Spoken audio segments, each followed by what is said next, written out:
Harold II was the last Anglo-Saxon king of England. Harold reigned from the 6th of January 1066 until his death at the Battle of Hastings on the 14th of October, fighting the Norman invaders led by William the Conqueror during the Norman conquest of England. His death marked the end of Anglo-Saxon rule over England. Harold was a powerful earl and member of a prominent Anglo-Saxon family with ties to King Cnut. Upon the death of Edward the Confessor in January 1066, the White Nagemot convened and chose Harold to succeed. He was crowned in Westminster Abbey. In late September he successfully repelled an invasion by rival claimant Harald Hardrada of Norway, before marching his army back south to meet William the Conqueror at Hastings some 2 weeks later. Family background: Harold was a son of Godwin, the powerful Earl of Wessex, and of Gwytha Thorkelsdottir, sister-in-law of King Cnut the Great of England and Denmark.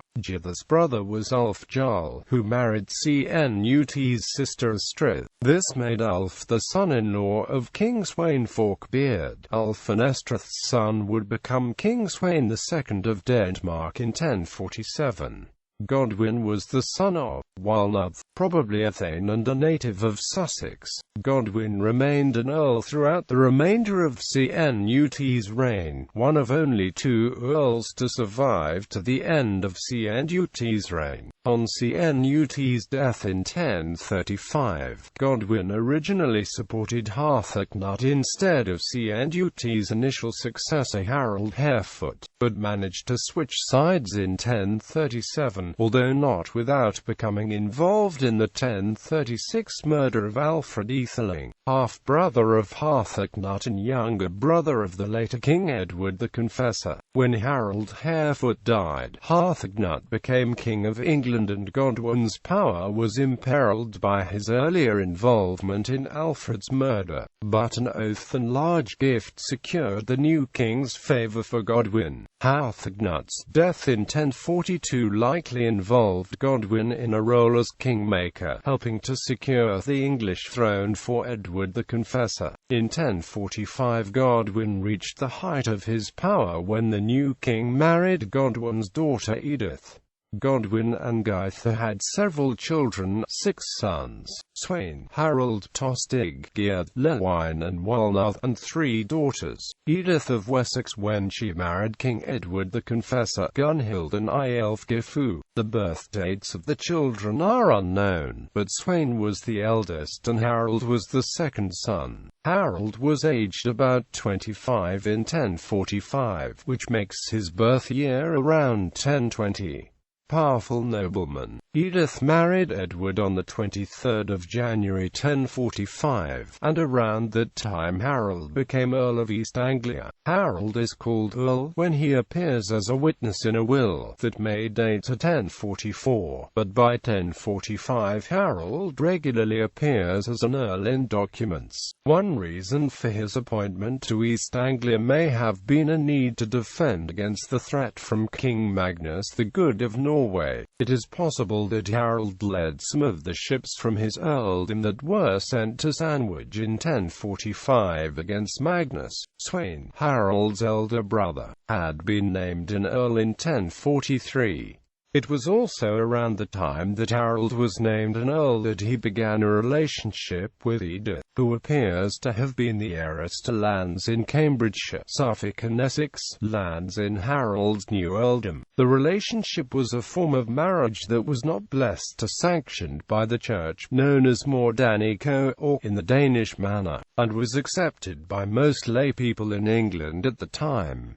Any children of such a union were considered legitimate. Harold likely entered the relationship in part to secure support in his new earldom. In 1047 Harold's elder brother Sweyn was exiled after abducting the Abbess of Leicester. Sweyn's lands were divided between Harold and a cousin, Bjorn. In 1049, Harold was in command of a ship or ships that were sent with a fleet to aid the German Emperor Henry III III against Baldwin V, Count of Flanders, who was in revolt against Henry. During this campaign, Sweyn returned to England and attempted to secure a pardon from the king, but Harold and Bjorn refused to return any of the lands, and Sweyn, after leaving the royal court, took Bjorn hostage and later killed him. When in 1051 Earl Godwin was sent into exile, Harold accompanied his father and helped him to regain his position a year later. Then Godwin died in 1053, and Harold succeeded him as Earl of Wessex. This arguably made him the most powerful figure in England after the king. In 1058, Harold also became Earl of Hereford and replaced his late father as the focus of opposition to growing Norman influence in England under the restored monarchy of Edward the Confessor, who had spent more than 25 years in exile in Normandy. He led a series of successful campaigns against Griffith ap Llywelyn of Gwynedd, the ruler of Wales. This conflict ended with Gruffydd's defeat and death in 1063. Harold in northern France in 1064. Harold apparently was shipwrecked at Ponthieu. There is much speculation about this voyage. The earliest post-conquest Norman chroniclers report that King Edward had previously sent Robert, Archbishop of Canterbury, to appoint as his heir Edward's maternal kinsman, William of Normandy, and that at this later date Harold was sent to swear fealty. Scholars disagree as to the reliability of this story. William at least seems to have believed he had been offered the succession, but there must have been some confusion either on William's part or perhaps by both men, since the English succession was neither inherited nor determined by the reigning monarch. Instead, the White Nagemot, the assembly of the kingdom's leading notables, would convene after a king's death to select a successor. Other acts of Edward are inconsistent with his having made such a promise, such as his efforts to return his nephew Edward the Exile, son of King Edmund Ironside, from Hungary in 1057. Later Norman chroniclers suggest alternative explanations for Harold's journey, that he was seeking the release of members of his family who had been held hostage since Godwin's exile in 1051, or even that he had simply been traveling along the English coast on a hunting and fishing expedition and had been driven across the channel by an unexpected storm. There is general agreement that he left from Bosham and was blown off course, landing at Ponthieu. He was captured by Guy I, Count of Ponthieu, and was then taken as a hostage to the Count's castle at Beaurain, 24.5 kilometers up the river Canche from its mouth at what is now La Touquet. Duke William arrived soon afterward and ordered Guy to turn Harold over to him. Harold then apparently accompanied William to battle against William's enemy, Conan II, Duke of Brittany. While crossing into Brittany past the fortified Abbey of Mont Saint-Michel, Harold is recorded as rescuing two of William's soldiers from quicksand. They pursued Conan from Dol de Bretagne to Rennes, and finally to Dinan, where he surrendered the fortress's keys at the point of a lance. William presented Harold with weapons and arms, knighting him. The Bayeux Tapestry, and other Norman sources, then record that Harold swore an oath on sacred relics to William to support his claim to the English throne. After Edward's death, the Normans were quick to point out that in accepting the crown of England, Harold had broken this alleged oath. The chronicler Orderic Vitalis wrote of Harold that he was very tall and handsome, remarkable for his physical strength, his courage and eloquence, his ready jests and acts of valor. But what were these gifts to him without honor, which is the root of all good? Due to a doubling of taxation by Tostig in 1065 that threatened to plunge England into civil war, Harold supported Northumbrian rebels against his brother Tostig, and replaced him with Morcar. This strengthened his acceptability as Edward's successor, but fatally split his own family, driving Tostig into alliance with King Harald Hardrada of Norway.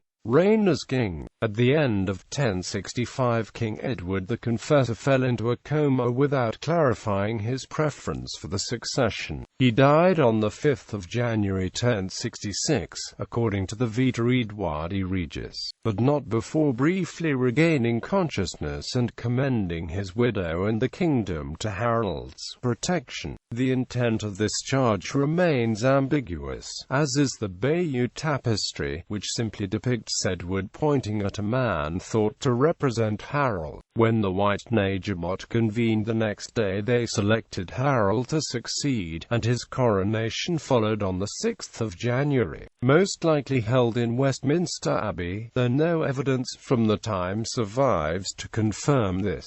Although later Norman sources point to the suddenness of this coronation, the reason may have been that all the nobles of the land were present at Westminster for the Feast of Epiphany, and not because of any usurpation of the throne on Harold's part. In early January 1066, hearing of Harold's coronation, Duke William II of Normandy began plans to invade England, building 700 warships and transports at Dives-sur-Mer on the Normandy coast. Initially, William could not get support for the invasion, but, claiming that Harold had sworn on sacred relics to support his claim to the throne after having been shipwrecked at Ponthieu, William received the church's blessing and nobles flocked to his cause. In anticipation of the invasion, Harold assembled his troops on the Isle of Wight, but the invasion fleet remained in port for almost 7 months,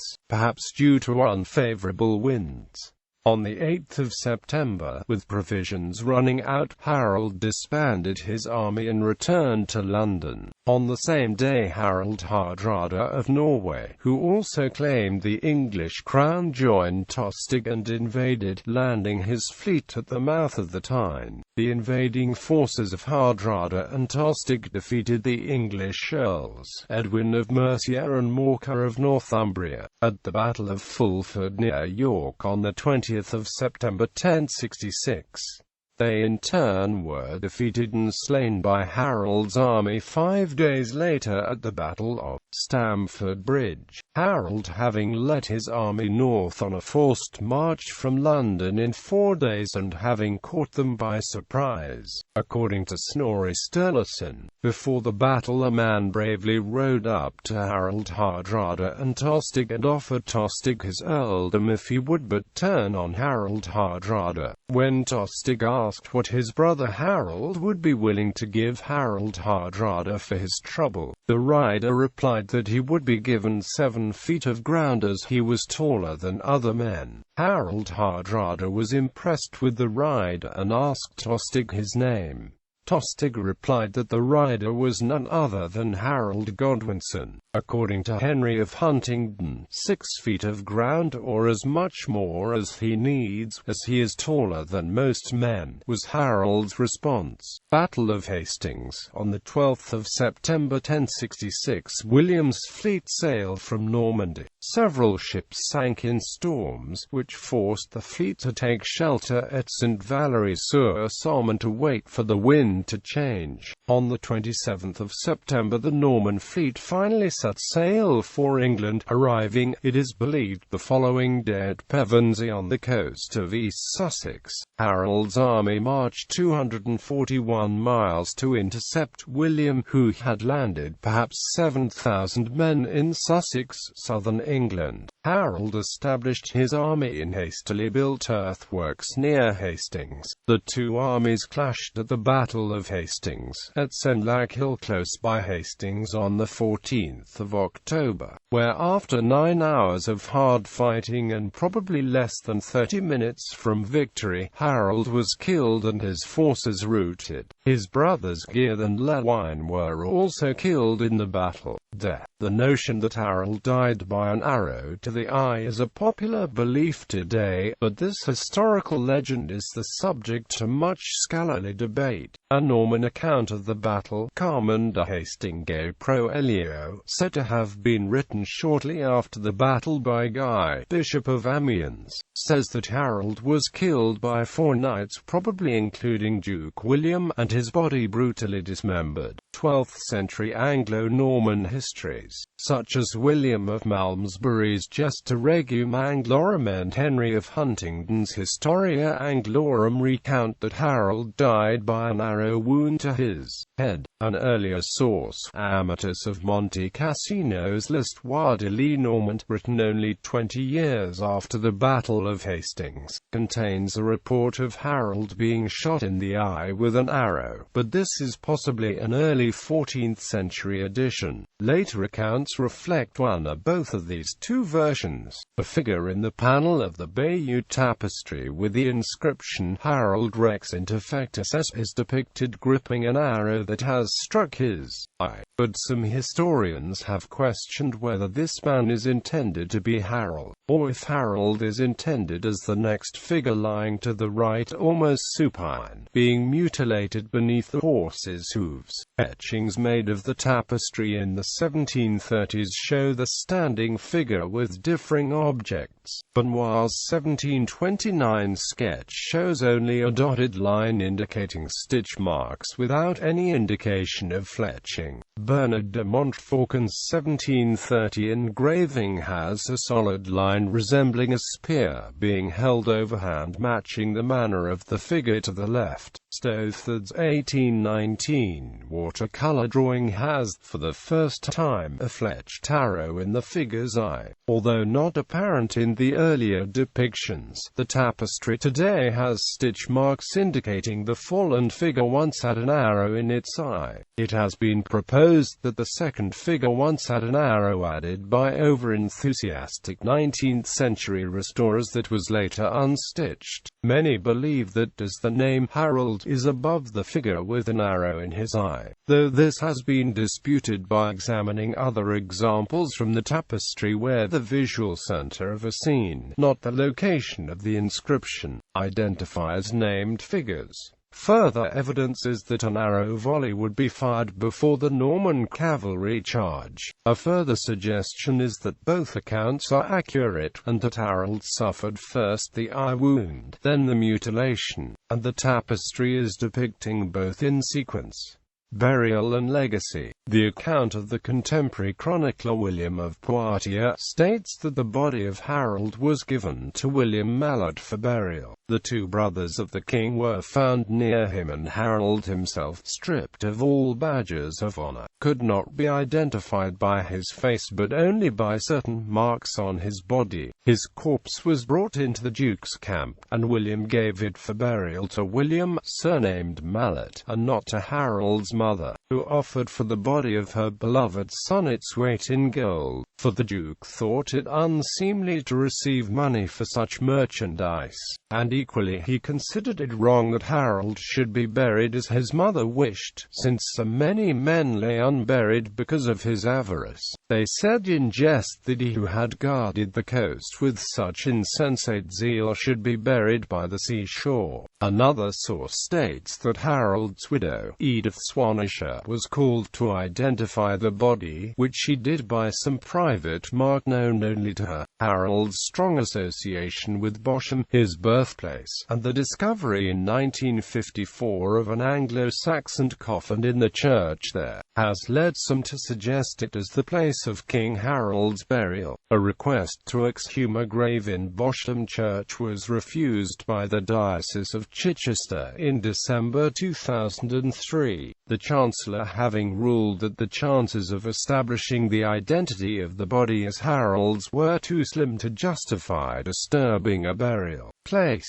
A prior exhumation had revealed the remains of a man estimated at up to 60 years of age from photographs of the remains, lacking a head, one leg and the lower part of his other leg, a description consistent with the fate of the king as recorded in the Carmen. The poem also claims Harold was buried by the sea, which is consistent with William of Poitiers' account and with the identification of the grave at Bosham Church that is only yards from Chichester Harbour and in sight of the English Channel. There were legends of Harold's body being given a proper funeral years later in his church of Waltham Holy Cross in Essex, which he had refounded in 1060. Legends grew up that Harold had not died at Hastings but instead fled England, of that he later ended his life as a hermit at Chester, Canterbury. Harold's son Ulf, along with Morcar and 2 others, were released from prison by King William as he lay dying in 1087. Ulf threw his lot in with Robert Kerr, those who knighted him, and then disappeared from history. 2 of Harold's other sons, Godwin and Edmund, invaded England in 1068 and 1069 with the aid of dear mate Mac Mael Narmabo. They raided Cornwall as late as 1082, but died in obscurity in Ireland. He is considered by some Orthodox Christians and theologians to be the last Orthodox king of England and a possible passion-bearer, after conspiracy by William the Conqueror and Pope Alexander II to secure a strict Roman right over the British Isles, which at the time may not have yet realized the effects of the East-West Schism and still adhered to the Celtic rite in most areas. Marriages and children. For some 20 years Harold was married Mordanico to Edith the Fair and had at least 6 children with her. The marriage was widely accepted by the laity, although Edith was considered Harold's mistress by the clergy. According to Audric Vitalis, Harold was at some time betrothed to Adeliza, a daughter of William, Duke of Normandy, later William the Conqueror. If so, the betrothal never led to marriage. About January 1066, Harold married Edith, daughter of Aelfgar, Earl of Mercia, and widow of the Welsh Prince Griffith ap Llywelyn. Edith had 2 sons, possibly twins, named Harold and Ulf, both of whom survived into adulthood and probably lived out their lives in exile. After her husband's death, Edith fled for refuge to her brothers, Edwin, Earl of Mercia and Morcar of Northumbria, but both men made the peace with King William initially before rebelling and losing the lands and lives. Edith may have fled abroad. Harold's sons, Godwin and Edmund, fled to Ireland and then invaded Devon, but were defeated by Brian of Brittany. Family tree citations.